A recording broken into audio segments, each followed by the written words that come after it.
看我手上有蛇，旁边有乌龟，这里还有蜥蜴，还有河豚，这么多的动物。告诉大家，可能不敢相信，有人啊养了上百种动物在家里，而且啊怕它们太无聊，还带来上班哦。到底谁这么疯狂？萌宠攻略今天要带你去拜访这一位动物达人。好的，现在在我旁边的是真言。你好，Hello， 小哥你好。刚刚看到你众多的宠物，对，这也太多种了吧？对啊，有20-30种吧。怎么会养这么多宠物？100多只各种宠物，因为我结婚的比较早啊，年轻就结婚，那时候还想说不要有小孩啊，就爱玩啊，结果想说不然养个宠物好了，就越养越多，越养越奇特这样子。是，你这样会不会变成那个宠物小老师？宠物小老师问你什么你都知道。有时候我也会去帮教会啊，或者是一些社会的弱势团体去帮他们上课，带着动物去跟小朋友聊聊天，去关怀他们这样子。这样听起来啊，你这么多的宠物，对，你这样一天24小时，你要花多少时间照顾它们？我算过一天平均每天都要将近2个小时的时间来照顾它们，包括喂食它们，或者是清理它们的排泄物啊，或者甚至要帮它们放风，它们要出来散步。好哟，现在在真言手上就有一只看起来真的很可爱，但也蛮少见的小宠物，它是谁？它叫做雪貂。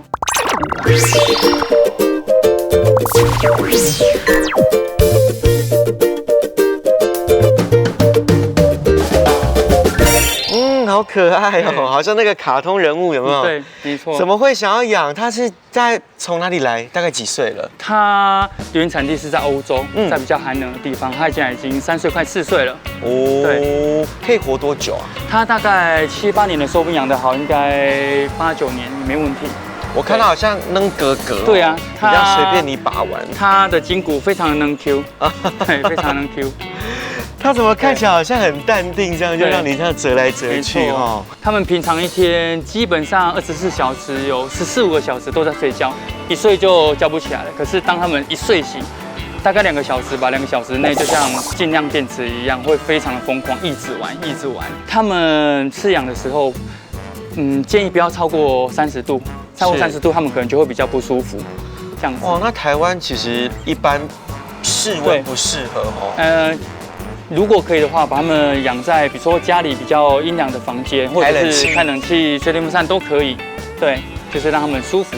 平常我会喂它们猫罐头，因为猫也是纯肉的动物，所以吃猫罐头是可以，或者是猫饲料，或者是吃肉，但是建议是水煮过后的肉，因为毕竟吃生肉它们也是会吃，可是带菌量比较高，可能就是怕它们吃坏肚子，所以会水煮过。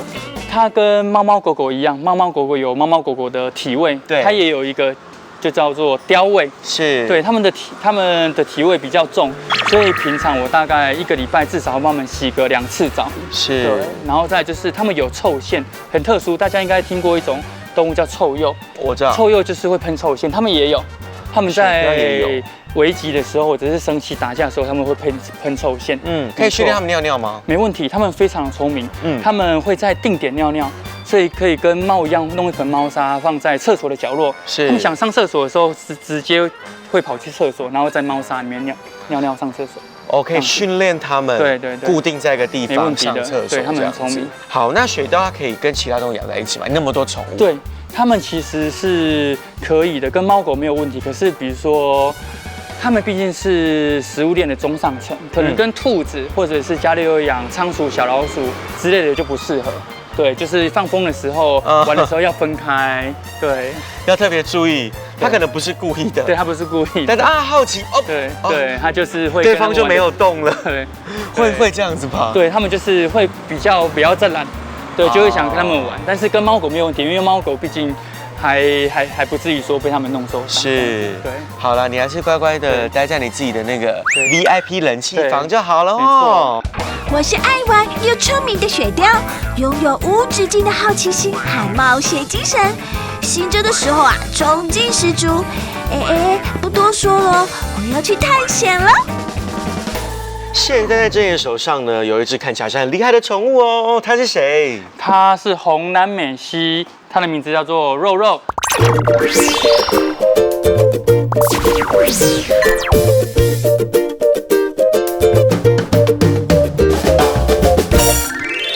说养什么动物，动物叫肉肉，我绝对想象不到拿出来是一只红南美西，有一点怕怕的生物这样，所以它算是蜥蜴的一种。对，没错，它是巨蜥类的一种。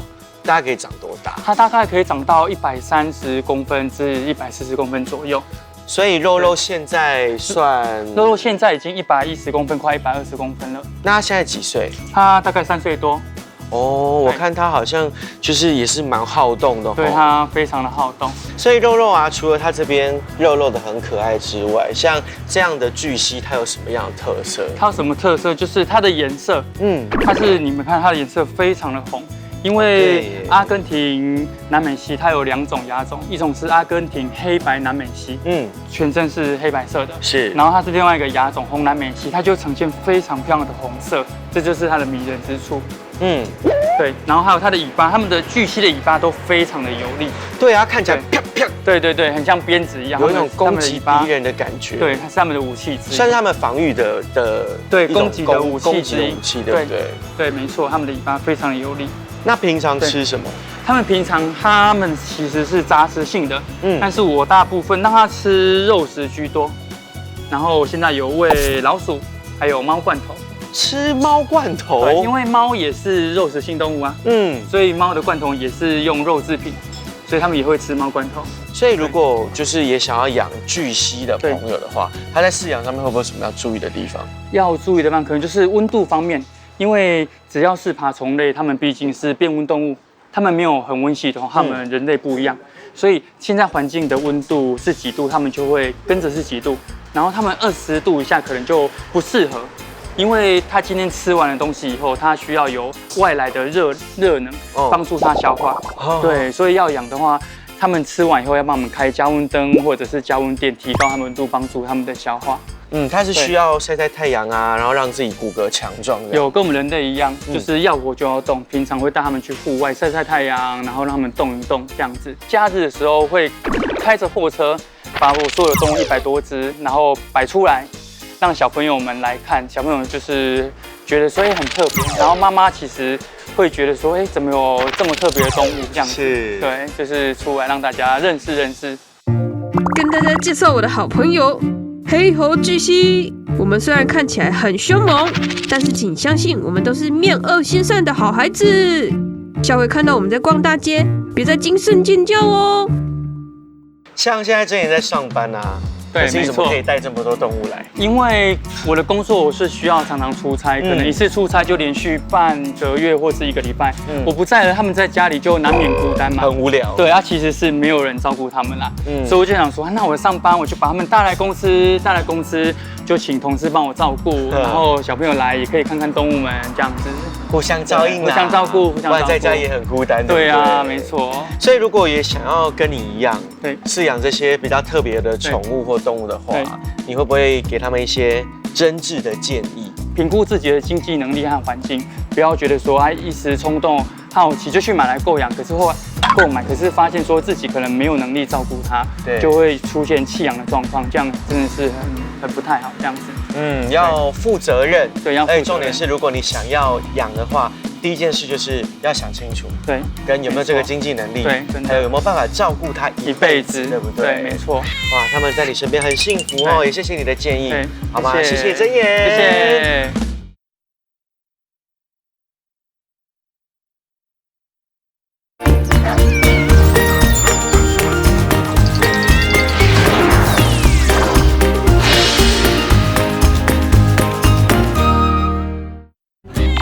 大家好，我是小龟，终于轮到我当主角喽。我的宠物不一样，接下来要带大家好好的认识一下宠物龟。有没有看到我手上这一只很可爱，对不对？很多人呢都会觉得，乌龟好像就是背着一个龟壳，然后走来走去，好像很单调，对不对？其实没有哦。对很多喜欢养一些稀奇古怪的宠物的人来说，它们可是很可爱的哟。那到底呢，宠物龟有什么特色？有哪些品种呢？接下来我们就要欢迎到达人登场，来帮我们好好的做个介绍喽。好的，旁边就是我们的龟达人。我们的元胜你好你好，我是小龟。今天那个小龟带大家认识我们的小龟龟们。像我们现在桌上这里有很多各式各样的不同的花色的乌龟，对，这边它们都是不同的品种，是不是？是，这边大概10几种品种。你可不可以稍微帮我们介绍一下？比如说像这个苏卡达陆龟，它是世界第3大陆龟。这个对，世界第3大陆龟，然苏后卡达算是以台湾来讲的话，它是热卖程度第1名的。哦每年在台湾销售大概要3000只左右的数量。所以它算是最受欢迎。对，最受欢迎的。为什么？因为它颜色比较没有那么多花样啊。有时候你虽然很漂亮的龟，可是不是每个人都喜欢，反而素一点的是比较大众化都能接受的。再来说，它智商算是我目前这些龟里面最高的。哦，真的假的？你最聪明哦。它是怎样可以认主人吗？对，它可以认主人。那我就要从小跟它培养感情哎，对不对？是，然后它就只会认你。那我问你，如果跟阿猫阿狗比的话，它智商会差不多吗？差不多。对。哦，可能你知道，从小跟它培养感情，你长大之后叫它来，它就会来哦。对，所以难怪受欢迎。对。好，它可以长多大？哦，这个大概成体70到120公分左右。那你家也要其实有一定的空间，可以让它爬来爬去。长大载着你走没问题。天哪！我如果这样小小的放在手上，我没有办法想象它成龟之后，居然可以到这么大的状态。好，你最受欢迎。那没有其他比方很稀有的，或是特别可以来介绍一下的？稀有一点的吗？对啊。目前的话啦，比如说这种黄腿陆龟，这一只哦，它是南美洲的一种龟种。是因为它的腿部这边有一个点点黄色的点点，叫黄腿。头上也有。没错。啊，这个是黄点陆龟，比较稀有一点。然后刚刚讲到那个红腿，对不对？是。刚他们不就是亲家，就是一个黄色一个红色的。对。这个稍微大一点点。那像这种很小的嘞，这个是谁？哦，这是俄罗斯陆龟。在台湾又称4指陆龟，因为它指甲只有4根，一般的龟大部分都是5根，它是4根。哎，真的耶，它有4个脚趾。它这里也蛮特别的，它是属于冰河时期就在的龟种，算是历史蛮悠久的一种龟。然后它血液里面有抗冻因子，它可以在零下的温度里面血液还保持流畅。曾经英国有一批走私的龟种他们想要把冷冻消灭嘛，就冰了2个礼拜之后拿出来，里面还有活的龟在里面，就是这种。哇！就是有点媲美那种什么恐龙，还是是没错，有一种那种感觉，对。时代的交替，而且算是可以饲养龟里面比较小型的，很久了，对，像老祖先了。对，好，这个也很特别哈。那还有什么可以跟大家？像这个嘞，我觉得它的那个龟壳很特别，这算是主流3种龟之一。苏星豹刚刚说的苏卡达跟这个豹龟，它算是很主流龟种，因为长大之后它变化最大，它可以整只很黑，也可以整只很白，然后花样像豹的纹路这样。就是因为花样多变化，所以饲养上你会很多惊喜。他们平常生活啊，或者说他们的身体构造上面，像这个壳，大家都会以为会像是寄居蟹这样，就是说找个壳，就好像壳跟身体是分离的嘛。它的壳其实就等于它的骨头一样，它是从外骨骼包覆它的内脏，跟人类反过来，我们是骨骼在里面，然后内脏在外面。它是骨骼在外面，内脏在里面，这样。所以它这个是有感觉的，是有感觉的。对。一般人可能以为说它不会有感觉啊，然后可能摸它必须要摸它的肉或是它的头，其实摸壳它就会有感，上面有神经，是不是？没错。有些甚至它在成长中会有生长纹它壳跟壳之间会有白色的线。如果你一直去触摸它那个生长纹的话，有些龟还会丢，不开心，对不对？对。好，那生长上面像陆龟来讲的话，它顾名思义，陆龟它是不需要水吗？它需要，它也是需要，所有生命都是需要喝水的。对。然后甚至像我们刚刚说的红腿陆龟，它在原生地那边甚至会淹水，淹到超过它的背，有点类似在水里面生活一样。然后它呼吸的时候，它头探出来吸一口气再下去这样子。它们呼吸也是它们是两栖类嘛，对不对？算吗？不算。那它们算是陆地的动物。那呼吸上面会不会也跟人一样？跟人一样。对，可是它跟人比较不一样的是，它喝水是用鼻子喝的。对。我用鼻子喝，我就会呛死。对，他们吃东西跟喝水的话是分开的。鼻子下去插下去后是那个喝水，所以它有时候你在饲养它的时候，会看到它整只沉在水里面，好像淹死一样，其实就单纯在喝水而已。哈，对，没有来拜访你不知道这个小知识哎。对，用嘴巴吃东西，用鼻子喝水。对，那也用鼻子呼吸。对，也用鼻子呼吸。那构造上会不会不太一样？其实差不多，是因为它的肺并没有肌肉，像我们人可以正常呼吸这样子。可是龟的话，它可以吸，但是不能呼，它必须用它的手去挤压它的肺部，让它气吐出来。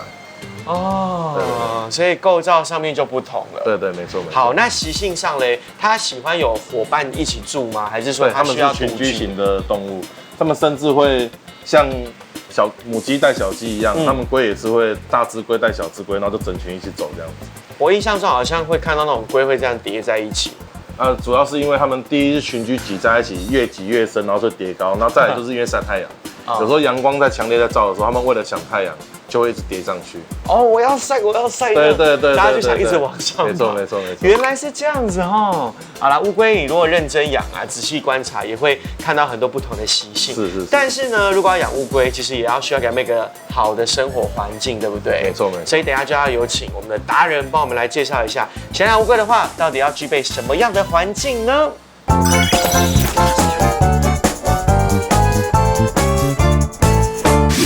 好的，把你心爱的乌龟带回去之后啊，当然要给它一个很舒适的环境。到底环境我们要怎么布置？我们除了基本的底材跟水盆、山洞以外，会准备一个加温灯，让它环境温度不要变化太大，然后再准备一个 UVB 灯，让可以吸收阳光紫外线里面的 B 射线，产生维生素 D3，让它吃下去的钙质可以转化成可以使用的能量。哦，所以灯很重要，非常重要。那下面这个是沙子吗？还是？哦不，这是玉米梗，是天然植物性的底材。因为用沙子的话，怕粉尘的问题以及它的尿尿大便会有滋生细菌的问题。我们用植物性的底材，第一芬多精可以杀菌，第二是清洁上会比较好清理。那要有这些，然后有水池，这是喝水的吗？让它泡一下。那它喝水也可以，然后偶尔下去泡一下也不错。然后还有乌龟如果泡到水的话，会比较想要上厕所。哦，真的哦，跟人小时候在游泳池一样。尿在水里面哦，没有啦，乌龟可以啦，好不好？那还有这个山洞是说让它比较有安全感，可以躲进去睡觉这样。了解，这样布置一下，然后会不会特别要注意清洁？清洁我们是很注重的。水的话，如果它脏的话，我们就马上换，在里面大小便就是直接换，而且是用人喝的水，我们不用自来水。不可以用自来水。对，一定要用人喝的水，因为自来水的氯气长期下来是对肾有害的。好，对。然后温度的话，就是说加温灯其实不是为了让环境温度提高，而是要让环境温度横在那边，不要变化太多这样子。大概要控制在多少？看每只龟种的比如说这苏卡达的话，我们会尽量让它环境在30到35度之间。OK， 适合它们生长的温度，对不对？对，比较。那会不会有湿度上面要调整？湿度的范围的话，我们新手是建议说不用去考虑它湿度，因为水就等于100%湿度。如果你环境太干燥的话，进去水里面就好。至于环境太潮湿，这也不用担心，因为我们养在独立的缸里面，它跟外界的湿度变化是不会影响太大的，所以它里面独立系统不会湿度突然忽高忽低。所以具备以上的条件，其实就可以给它一个很舒服的家，对不对？没错。好，那带回去呢，有舒服的家之外，他们吃什么很重要。对，他们主要是吃冷吃的各种菜，生菜类，然后偶尔我们会给它一点陆龟专用饲料，先少许的水果这样子。对，所以家里的乌龟需要帮它洗澡吗？我们会用干净的布，然后把它整个壳清洁完毕之后，等它稍微有点干燥之后，再上龟壳保护剂，上一层保护油，这样子，这样就 OK 了。它健不健康，我们有办法从它的外观是可以的，可以观察出来吗？你教我们几招好。比如说新手在养龟的时候，如果你看它鼻子有流鼻涕的话，那就是可能有感冒的现象，或喉咙有发炎，它会红红的，这里会红红的。没错。再来眼睛，它如果浮肿的话，也是属于有可能是感冒的范围。那如果是凹陷的话，那就是脱水或者是肠胃炎的现象。就是从它的眼睛、鼻子、喉咙跟脚水肿，可以看出它现在状况好不好。当然从吃食是最准的，因为一只有状况的龟，它是不会去吃东西的。基本上有吃东西的话，问题都不会太大。我是健康好乌龟，所以最喜欢食物的味道了。虽然视力不好，耳朵不好，但是我的鼻子可是相当灵敏的哦。吃饱了按摩一下，真是龟生的一大享受啊，真舒爽。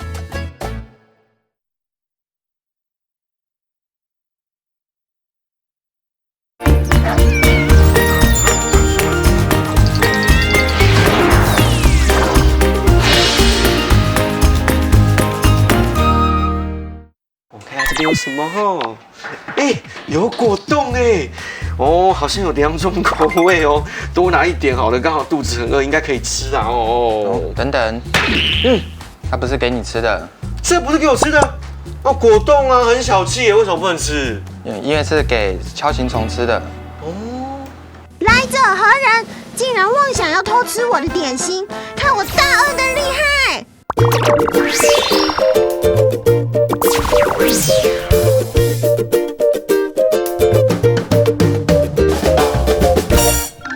哦，原来这个果冻不是给我吃的啦，他们是给锹形虫吃的，是不是？是，桌上这些就都是锹形虫。对，这边是各种不同的锹形虫。哦，在我看来，一般的民众眼里，它们都长得一模模一样，所以它是不同品种的锹形虫吗？对，这边有来自台湾的，然后还有其他国家的。像这个都是黑黑的，他们是同一家人吗？不是，还是都各有不同的品种？不同了，因为你们只要看它们大鳄上面的形状，长得不一样，就是来自不同国家的。像这个，你说这个的话就是我们台湾最常见的台湾扁锹形虫。对，这个从平地500，然后到海拔1-2千公尺的海拔都会有，然后在一些特定的树种上面也会看得到它。这个是住在澳洲的彩虹锹形虫。彩虹锹形虫，它的颜色本来就长这个样子哦。对，这是它天然的光泽哦。在他们早期原住民的话，这个他们称为空中宝石。哦，因为它的那个色泽很漂亮，对不对？对，看起来这样闪闪发光 ，bling bling 的感觉。基本上昆虫都是以夜行性为主。那白天的话，他们会躲在树上树荫的部分，然后去休息。所以它们是夜行性的动物。对，他们晚上才会出来活动。那白天就是会偶尔也会去寻找一些食物，或者是它的配偶。对，那他们前面这个大鳄呢，就是他们拿来争地盘。抢食物跟抢他们配偶的功能。这个我们如果碰到会被咬吗？还是也是要看品种？要看品种，因为像有一些比较凶的他们也是会用他们前面这个大鳄去攻击你。好，那我问一个问题好了，我要怎么看它是公的是母的？很简单，那我们以彩虹锹形虫来举例，只要公的前面有这个长长的武器，我们称为大鳄，它就是公虫。对，然后体型上也会比母虫大一点。那旁边这只就是母虫，那母虫的特色，它就是它的大鳄会比较小，短短的，很明显哎。对呀，对不对？对。好，那我们今天看到这么多品种的锹形虫，因为现在越来越多人养这种虫虫嘛，对不对？对。最受欢迎的是什么品种？最受欢迎的还是以台湾的扁锹形虫为主。为什么？因为它第一个是适合新手饲养，然后它也比较乖一点，然后再来是它寿命会比较长。一般大概可以活多久的时间？从半年，然后1年、2年、3年的品种都有。所以你刚刚讲到有这么多的品种啊，那不同的锹形虫它可以混养在一起吗？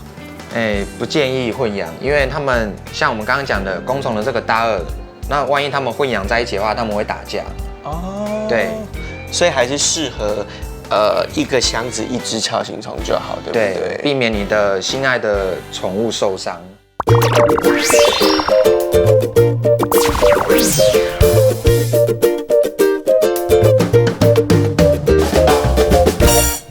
好了，接下来就要请达人帮我们介绍全世界最受欢迎的甲虫，它们就是兜虫，对不对？没错。好啊，这个一般外行人看到好像都长得一样，其实也是有很多的差异。哪里不一样？像这一只有没有？它就有3根帅气的犄角，有没有？被你这样一说，好像有真的，而且它的这边这个中间这个小缝这边，我们俗称指甲剪。为什么？因为它威力巨大，你只要手指不小心伸进去，它如果头往后一缩，你这边就少了一块肉了。所以是很杀伤力算很凶猛的，所以在抓它的时候要小心。这个就非常的特别。这个叫毛象大兜。因为它的那个表面，没错，它的表面就是有一层细毛。对啊，你可以摸摸看，就有一点小小的绒毛这样子。触感我知道了，好，就像羽绒一样，很像奇异果。对，没错，对不对？俗名就叫奇异果，很像奇异果。没错，好可爱哦，难怪这么多人喜欢养。对，所以它的饲育又很简单。这个也是很特别，然后这个应该蛮常见的，对不对？这种两只长得很像。对啊，哪里不一样？它主要就是这一只还多了2根侧角，头角的部分都长得不太一样。那仔细观察，有很多小小细节不同的地方啦。但我有发现有一件事情，有一位好像自带气囊的感觉，他一直发出那个嘶嘶的声音，没错，就是这一只。哦，好可怕！我听这个声音都鸡皮疙瘩。为什么？这个叫鸡兜虫。哦，它的名字就跟它的特性一样啊，对，会很吵杂。它主要为什么会发出这些声音，就是因为它利用它的腹部，摩擦它的翅膀所产生的气声。兜虫好养吗？兜虫其实也要看品种，因为有一些品种，比如说台湾的独角仙，它实际上就比较不怕热。因为比较适合台湾的气候，对，然后再加或者是像这种毛象大兜，因为它的生活环境就比较接近台湾的气候，好养一点，对，会比较好养，所以这一些可能会比较受欢迎，对，没错。如果以大家要养，那受欢迎之外，而且也相对好入门，对，没错，这都算是入门款的。跟大家介绍这么多那个兜虫的品种，或者说我们哪里看得到它们啊？可能树上或是在国家公园就不要去抓它。没错。但如果真的要养的话，其实你要给它一个很好的环境，没错，或者知道到底该怎么养。所以接下来就要请大人教我们到底要怎么饲养兜虫，有一个很棒的空间哦。对。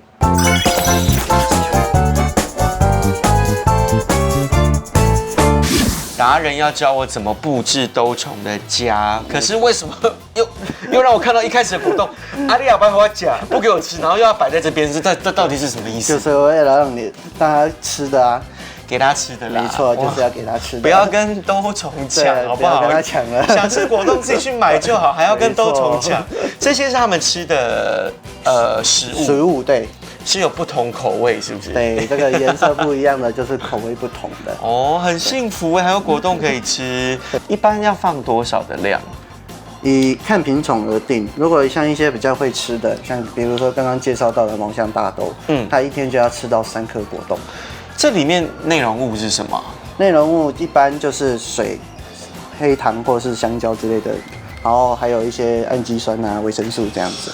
那除了果冻之外，他们还会吃别的东西吗？没错，他们在野外啊，他们野外就会去寻找腐果，像是腐烂的凤梨。哦，然后或者是他们有一些品种会栖息在特定的树上，对，专门吸食那些的树液。对，那再来就是他们幼虫跟成虫的食物也不太一样哦。对，因为他们像假如说兜虫，他们就是吃腐殖土，对，那锹形虫的幼虫就是吃木屑，对，所以他们在这个过程中为什么会慢慢的转过来变成吃果冻会吃水果呢？就是因为他们中间还会经过一个阶段叫做蛹期。蛹期，没错，就像我们毛毛虫一样，毛毛虫是不是小时候都是吃叶子？对，长大之后吸花蜜。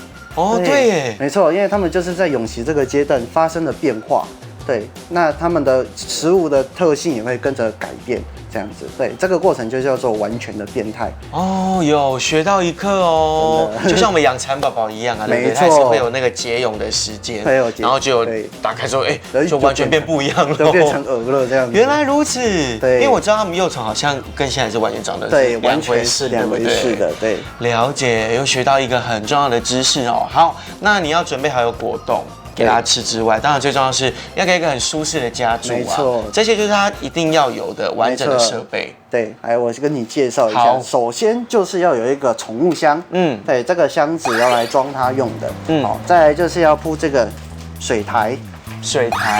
对，这个水台呢，它因为本身吸水的能力很好，对，加上它的粪便又是液体状的。对，所以到时候它的粪便就会连同这个水台一起吸收掉。再来就是它的本身它会有起到一点降温的作用。是，因为我们到时候会喷一点水在里面，它会有一点潮湿这样子。对，然后再来就是协助它翻身用的木块。刚刚有看到，对，没错，因为这种兜虫，尤其是像这种大型的种类，它只要一翻身，它就如果没有东西协助的，它就是整个翻不回来。没错，所以万一你哪一天出着远门去玩，回来就准备等着收尸啊。它需要有这个枯木，没错，枯木的木片或者是木块这样子。好啊，他们干嘛喝优酪乳哦？为什么要这个？对，没有，因为有一些品种它本身会怕热，因为尤其是像我们台南或台湾的天气会比较炎热。对，那像这种撒旦大兜虫呢，它本身是住在海拔2000公尺以上的高山。哦，要凉凉的。对，一定要凉凉的环境，所以我们会准备一个小小的保特瓶或瓶子，里面会装7、8分满的水，然后拿去加一点点的盐巴拿去冷冻，是这样子。然后到时候你只要早上出门，因为尤其是夏天一定很炎热，那我们就是将这个结冰的保特瓶这样直接放进去，等于这样帮它做一个小小的冷气房。这些就是他们具备一定要有的。对，这就是具备的。那它最基本的还有一个食物台这样子，是，对，它要装食物用的这样子。有，他现在在吃果冻哈，吃的。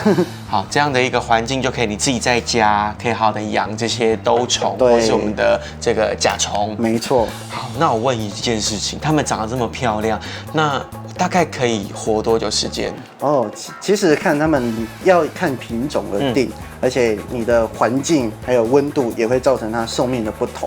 对，像。假如说像这种撒旦大兜虫，它本身的寿命大概就在2到6个月左右而已。这么短？没错，它2到6个月。因为它本身就是相当怕热，因为有些小朋友如果带回去他不知道的话，因为他如果没有帮他做降温，可能2、3天就死掉了。对，就等于说浪费了这只这么漂亮的甲虫。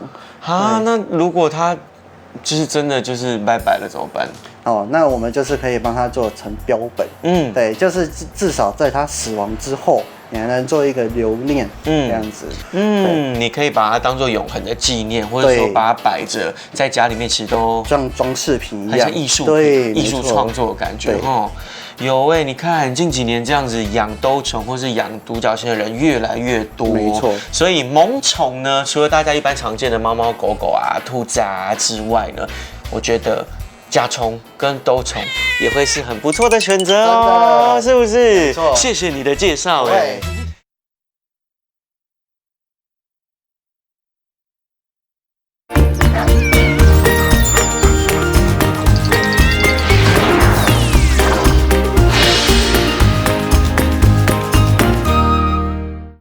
好的，现在我在台南一间很有名的亲子农场，有没有看到我一身的白袍，还有听诊器？今天要干嘛呢？今天要来当一位动物疗愈师，看看哪些动物要让我好好的疗愈一下哦。来，医师要看诊了哈，来第一位请进哦。好，我们今天的1号小朋友就是我们的小羊，对不对？对，你是昆虫哥哥。对。啊，那你今天担任我的助理的角色，没有啦，就是要你教我啦，好不好？我们现在有这个听诊器，对不对？我们要听哪里？好，我们首先会先听他的心跳声，他的心跳声呢跟我们人的位置一样，就是我在左边。对，就在左边，然后他大概也是在他的左前脚的下面这个，大概在这个位置。哦，那我来听听看。那你把它戴起来，就会听到他的心跳声。有心跳声哎，他好像跳得比较快。对，没错我们小羊的心跳声呢跳得比较快。哦，为什么？因为他们像其实大部分的动物呢，尤其这种草食性动物或者是外面的野生动物，它的心跳声都会比我们人还要快一点。可是到底要知道它健不健康是？好，第一个就是如果它比较不健康，那可能它心跳声会特别的慢，或者是会听到一些杂音。其实跟我们小朋友去医院的时候，医生属也是帮我们听的，看你的心脏啦，比如心瓣膜有没有打开啦，那心跳是不是有杂音啦，或是心跳是不是特别快或特别慢。所以他刚刚第一关。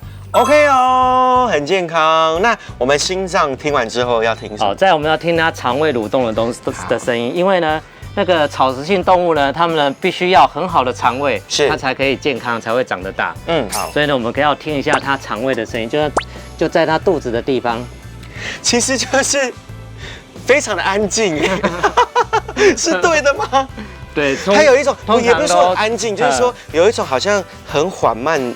有一个很 peace 的声音，这样，对，就这样，对，这正常的，比如说它肠胃不舒服的时候，其实就像我们人的肚子，有时候我们肠胃不舒服会这样发出哦，我知道了啦。像我们在那个拉肚子或干嘛的时候，你不用这个，你这样就有感觉，就听得到，对不对？对。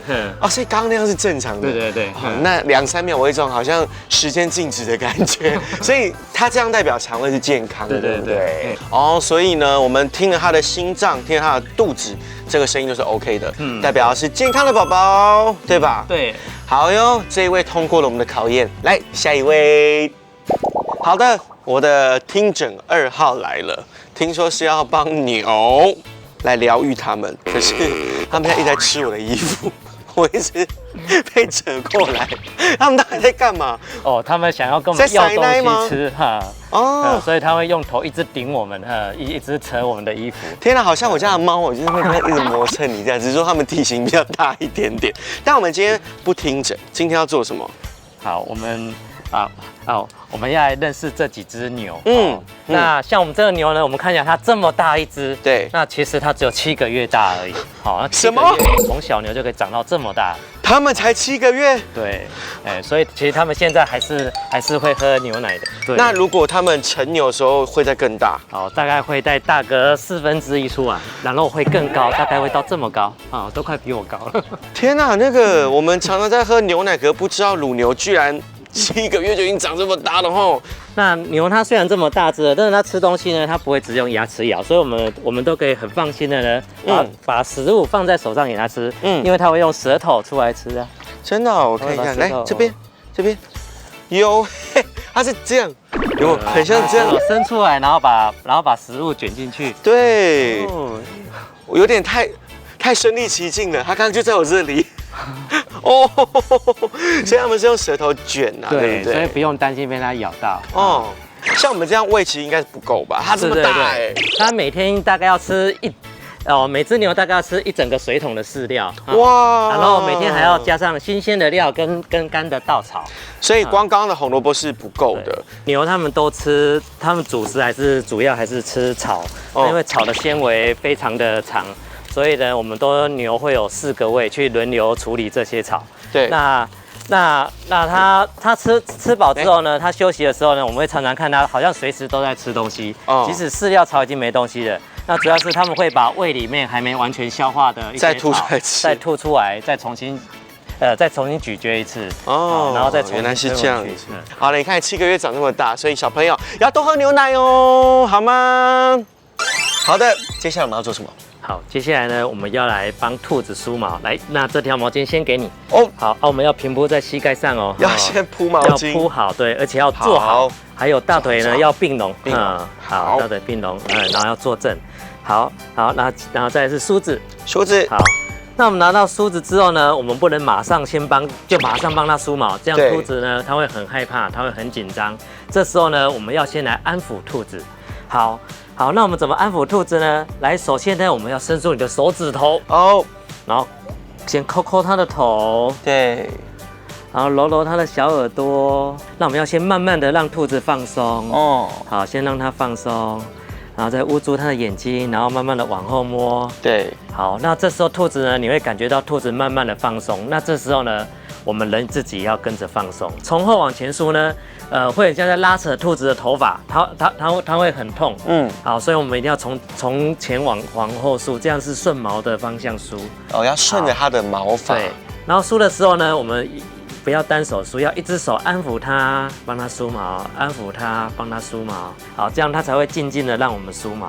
因为兔子呢，它不能常常洗澡。对，好，那我们帮它梳毛呢，也就相当于在帮它洗澡，帮它把毛里面杂乱的。或者是比较脏，或者是里面有卡一些脏东西，把它梳出来。然后有的时候呢，兔子身上可能会有一些寄生虫，那我们会透过梳毛的方式呢，把那些寄生虫把它梳掉，这样兔子才会健康，然后毛才会漂亮。帮它做一个整理清洁的动作。对，我可以试试看吗？好，可以吗？好，来，换我来帮你 SPA 一下。今天我是你的宠物疗愈师，对不对？你说要这边先捏一捏，是不是？对，先抠它的头，我们来帮你做一些头皮护理的部分哈。他一定想说这个怎么手法这么粗糙？好，摸摸你的耳朵，然后动作要很温柔，摸摸他的耳朵，好，摸摸耳朵，让他有一种很舒服的感觉。它的毛很软呢，吼，而且摸起来好好摸哦。对，所以摸起来非常的疗愈。等一下啦，我今天不是动物的疗愈师吗？但我怎么好像有一种自己被他们疗愈的感觉？对，其实我觉得我们动物疗愈师最重要就是我们不只疗愈了动物，也疗愈我们自己，我们互相疗愈。对啊，你看我们两个连讲话都慢慢变得很轻声细语，心情突然变得很放松，有没有？哦，好可爱哦！来，帮你疗愈一下。好，那我来疗愈一下，这是天竺鼠。所以这些都是疗愈的活动吗？对，我们疗愈的活动呢有天竺鼠跟兔子，因为它们都是跟人可以非常亲近的，对，可以非常亲近的小动物。原来农场每个月都会定期举办小小动物疗愈师活动，都是要让孩子们可以有机会近距离接触这些可爱动物，透过解说以及互动，让他们从小就培养爱护小动物的观念哦。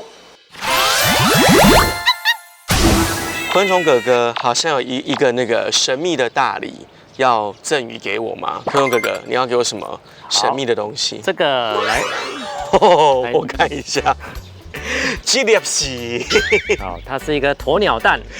天哪，这个我们一般吃的鸡蛋大概这样吧，哦 ，double 再 double 的 size 哦，这是鸵鸟蛋。对，它差不多是鸡蛋的20到30倍大，而且感觉很硬嘿。对，其实这个鸵鸟蛋呢，你如果放在地上，一个体重30-40公斤的人站上去，它还不会破。真的假的？它的壳非常的厚。我觉得有一种好像回到那种17时代，感觉什么恐龙蛋之类的，很大颗哎。那鸵鸟孵的话要孵多久？我们如果把鸵鸟蛋，鸵鸟在孵蛋的时候，大概要孵42天才孵得出来啊。那如果长出来也很大只吗？哦，对，它长出来大概跟我们一般那种成年的公鸡差不多大。哦，小时候就这么大了。对，因为光是它蛋就这么大颗，生出来就这么大只。当然，我们背后就有一只很大只的鸵鸟哦，它就是鸵鸟本人，对不对？对，很可爱，就一只这么长啊，这样一直这样看，有没有？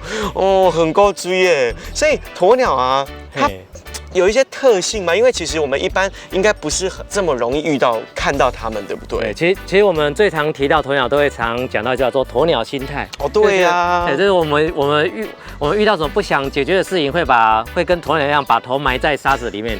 但是其实这个是我们对鸵鸟的误解，不然，因为鸵鸟遇到危险的时候，它并不会把头埋在沙子里面。它遇到危险的时候，它会靠它的双脚，它会靠它的双脚用力赶快逃离现场。因为鸵鸟呢，它奔跑的速度非常的快，可以到时速60公里。60公里，那个车速照相会被拍呢哦。哇，这么快！所以鸵鸟呢，它是世界上最大的鸟类。那虽然它有翅膀，所以呢，因为它跑得很快，所以它根本不需要飞。鸵鸟的它有嘴巴会啄人，很危险。但其实鸵鸟真正最危险的呢，是在它的脚。真的假的？对，你们可以看它的脚有长长的指甲，跟恐龙的脚爪非常的像。对。但是其实呢，我们不只是鸵鸟，我们地球上所有鸟类，它们是恐龙的后代。所以呢，我们可以从它像鸵鸟这种比较古老的鸟类呢，我们可以从它的脚爪可以看到一些恐龙的特征。看不到恐龙没关系，看鸵鸟你就可以想象一下。所以鸵鸟其实可怕不是它会这样啄人，其实可怕是不要被它踩到嘛。对，它是被它，你一旦被它踩到或踢到。真的是不是重伤就是死掉，所以非常的危险。还好平常在路上不太会遇到鸵鸟，然后但是去动物园或是有鸵鸟的地方，大家还是要注意安全，对不对？那平常他们吃什么？好，鸵鸟平常呢，他们还是以素食为主，像他们很喜欢吃红萝卜，牧草。还有其他的一些草料或者是玉米粒，他们主食会吃这些东西。原来如此，你看我们来这边就可以知道很多平常可能不知道的知识，像鸵鸟心态，其实鸵鸟根本不会躲到那个土里面、沙里面，但是鸵鸟可怕的是脚，而且它长得其实蛮凶猛，但居然吃素，对不对？所以还是要常常出来走一走、逛一逛，对不对？那其实我们这边呢，除了鸵鸟以外呢，还有还有一种呢，大家很熟悉，但是却对它不太了解的一种鸟类。哦，什么东西？好，那我们等一下一起去看看。哎，很期待，你带我去好不好？好，走，还卖关子呢。好的，现在在我后面看到的就是我们这个百鸟之王，对，孔雀，哈，好漂亮哦。对，这孔雀它是有很多品种嘛，因为我看它好像有我们比较常见的那种孔雀，还有一只白色的。对，那其实我们在台湾可以看到的孔雀就这种蓝孔雀，还有上面那是白孔雀。那其实蓝孔雀跟白孔雀呢，我们都以为它是2种不一样的孔雀，其实它们是同一种。那只是白色孔雀呢，是从蓝孔雀里面变异出来的一种孔雀。那它一样可以跟蓝孔雀交配，一样可以产生后代，所以它们是同一种孔雀。我记得小时候在学那个上课的时候，就说孔雀开屏是为了求偶，是不是？对，但是孔雀开屏最主要是求偶。那另外呢，它遇到它害怕的东西，或者是看到不熟悉的东西，想要把它吓跑的时候，它也会开屏。因为开屏呢，可以让它第一个看到它自己变得很大只。对。然后第二个呢，它开屏的时候，羽毛好像有很多的眼睛，然后好像很多眼睛盯着你看。那它有时候会利用这种方式呢，看能不能吓走它的敌人。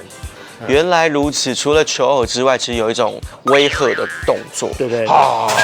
就是有点在把敌人吓跑的感觉，对不对？所以有时候我们去动物园看孔雀的时候，孔雀对你开屏的，它并不是对你它不一定是对你示好，它只是想吓走你而已。是啊，学到一个哦。那再学第二个好了，孔雀怎么看公母？孔雀看公母，那个母的孔雀呢，它颜色会比较暗淡，会比较偏灰色。那公的孔雀呢，就会像如果以蓝孔雀来讲，就会像这样子，颜色非常亮丽。那再就是它的尾羽。公的孔雀呢，在繁殖季的时候呢，它的尾羽会长非常的漂亮，非常的长。所以也只有公的孔雀它有办法开屏。因为呢，母的鸟类呢，它需要负责带宝宝、繁殖后代。所以呢，它必须要低调一点，比较不会被敌人攻击。好辛苦哦，又要照顾小孩，然后没有时间整理自己。但是公的就是很艳丽、很漂亮这样子，而且像孔雀还可以非常艳丽的来求偶，或是来吓唬敌人。学到很多哎。我发现，在亲子农场，这些可爱小动物可能常常与游客互动，所以几乎都不怕生，很温驯。只是想要体验喂食小动物的乐趣，可不是拿根牧草或者红萝卜就可以喂遍园区内所有的小动物哦。园方特别设置的告示牌，教导大家正确的喂食，不要因为兴奋胡乱喂食，让小动物生病哦。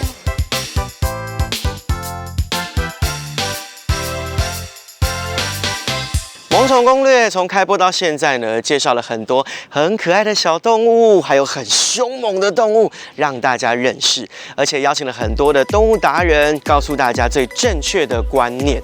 那如果你想要养动物的朋友呢，记得一件事情，爱它就要照顾它一辈子，爱它就不要随便的抛弃它。那不能养的动物呢，在达人的详细介绍呢，也培养了正确的观念，知道要如何跟它们相处。希望在萌宠攻略的熏陶之下，大家对这些动物都有更多的了解哦。我们再见啦，拜拜。